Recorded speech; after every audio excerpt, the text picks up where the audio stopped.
Firstly, I too want to say thank you.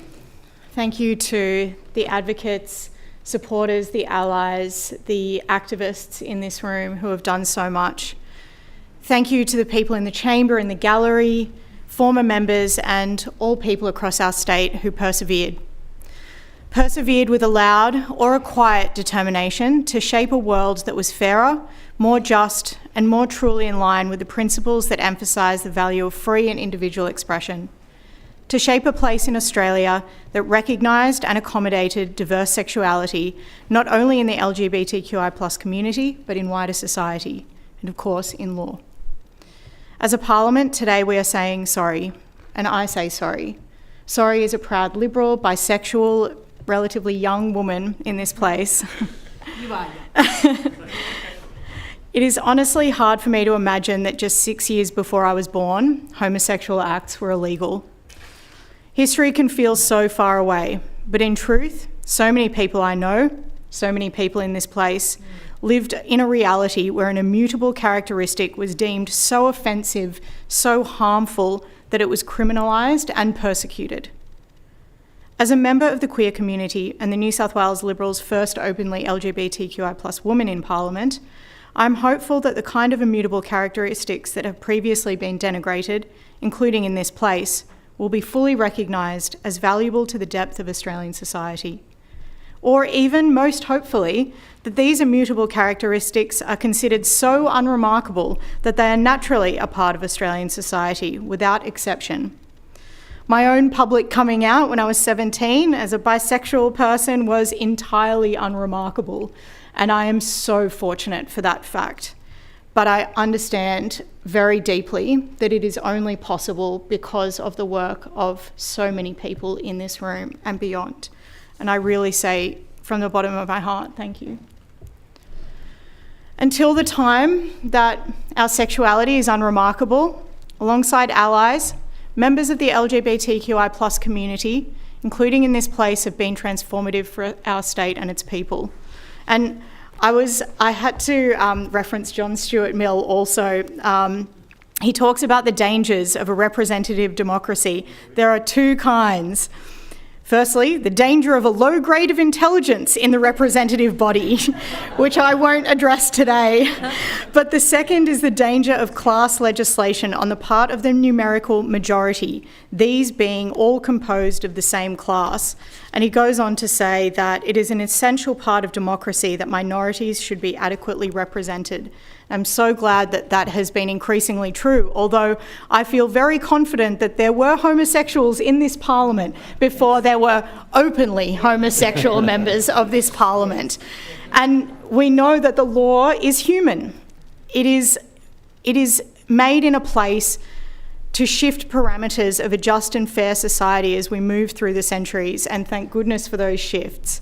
And thank goodness that the people, not just in this place, but outside in our society, were able to create a place where those legislators were able to feel comfortable and confident in coming out to change the laws that needed to be changed, like the criminalisation of homosexuality.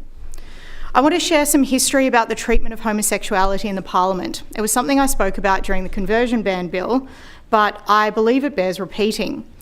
On the 2nd of May 1962, in the other place, a matter was discussed which included a member raising the legal reality at the time that the defence of homosexual provocation would downgrade murder to manslaughter. There were apparently no qualms raised about this logic, that the fragility of a man's sexuality might be so threatened should another gentleman raise an inclination of desire, that it was more understandable, less significant, if he were to respond by killing him. By the late 1970s, a standard template petition was tabled in Parliament many times, tweaked according to the group's petitioning, urging members of Parliament to oppose any changes in our state's law that would legalise or encourage the following activities: the adoption of children by homosexual or lesbian partners, and acts of sodomy in private or public. The petition was in response to a bill before Parliament at the time, the Anti-Discrimination Bill. Petitioners also sought the deletion of a number of sections that appeared to be in direct conflict with existing state laws that clearly defined homosexual acts as unlawful conduct and could enforce the acceptance of homosexuality in the Army, Navy, Air Force, the education system and police force, etc. The petitioners also sought to delete sections from a motion written by the Honourable John Dowd, the Liberal member for Lane Cove and future leader of our party at the time, for fear it would lead to the legalisation of sodomy. I note that this was one of the earliest attempts to decriminalise homosexual acts in New South Wales. This Liberal, the Honourable John Dowd, attempted to introduce a private member's bill, but his bill was never introduced to Parliament, as unfortunately the government at the time voted against it being included in the parliamentary notice paper. Back to the petitioners, who further requested that the government establish a special department within the New South Wales Health Commission to develop humane methods of helping persons to overcome or deal with homosexual tendencies through counselling, psychological and medical assistance. Well, we know what that looks like, and we have heard descriptions of the horrific impacts that this has had on so many people, and perhaps people here today. The petitioners also, rather generously, I thought, finally asked the government to conduct a vigorous campaign to combat the serious venereal disease epidemic, particularly amongst practising male homosexuals. They were Liberal requests to make of Parliament, antithetical to a free society that values the role of loving families and individuals. This is the type of fear-mongering that has occurred for decades, centuries in Australia, against the acceptance and inclusion of non-heterosexual people. Thankfully, what people consensually do in their own bedrooms is now legal. In 1984, the New South Wales Parliament passed a private member's bill to decriminalise consensual sex between men. The Liberal Party, under the then opposition leader Nick Greiner, supported a conscience vote which enabled the legislation to pass Parliament. Former Liberal member for Bligh, Michael Yabsley, along with Nick Greiner, spoke in support of decriminalising homosexual acts between men. Today's apology marks a time where fear-mongering will become less powerful and more unreasonable. It is important for me to name, celebrate and honour the courage of my Liberal Party fellows who were able to overcome discrimination, difference and denigration to represent Australians in Parliament and therefore in policy. They've moved the Overton window closer to a society that represents the liberal values of individual expression and freedom to help us to get to where we are today. This should never be a partisan issue, but I do want to celebrate these contributions. I fear it's too often forgotten or never known. The first openly gay man elected to the other place was a Liberal, Bruce Notley-Smith, here today. He made history in 2011. In 2015, Trent Zimmerman, former federal member for North Sydney, was the first openly gay man elected to the House of Representatives. And it was thanks to the tireless advocacy of the Honourable Don Harwin, former minister and president of this place, that the Liberal Party supported a conscience vote on adoption rights for same-sex couples.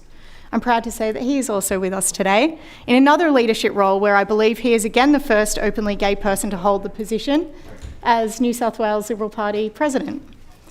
I have to also acknowledge Jeff Selig for the work that he's done with organisations in the community. Unfortunately, very tragically, he passed away recently, and he had guests at his memorial as diverse as Pinnacle Foundation scholarship recipients that he funded to the Honourable John Howard. And it's so important to recognise the value that centre-right members of the LGBTQI community have in shifting the Overton window to encourage understanding and tolerance of difference across society. It is part of the reason why inclusivity in the queer community should always be sensitive and open to differences of opinion. I really think that these people were so much on the forefront of fear and often hatred towards the queer community. So I thank you very much for your courage in persevering. I want to also pay tribute to Liberal Senator for New South Wales, Chris Puplik, AM, who's here today also, who has worked tirelessly throughout his life to advance LGBTQI rights. In 2014, the Baird government changed the law to enable historical homosexual offences to be extinguished. In 2016, Bruce Notley-Smith said sorry and thank you to the apology during the apology to the 78ers. In 2022, with the Honourable Shane Mallard, here today also, and Alex Greenwich, the Special Commission of Inquiry into Historical Gay Hate Crimes began. I'm so proud to say that we're here today where we can say sorry. And again, I want to say thank you.